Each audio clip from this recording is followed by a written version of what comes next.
И этот мой приказ, типа, чтобы вы меня защищали, это тоже имеет глубокий смысл.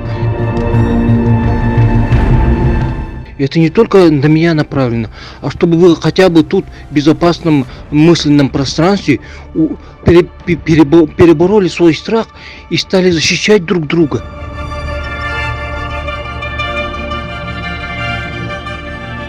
Хотя бы словами. И меня защищать, ничего страшного. И я вас буду защищать, ну хотя бы мысленно для начала.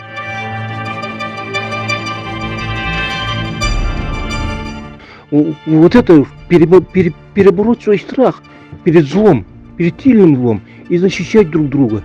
И меня, и всех вас дружно.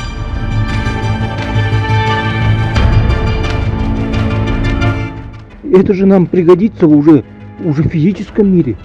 Ребята, перебороть страх надо сперва.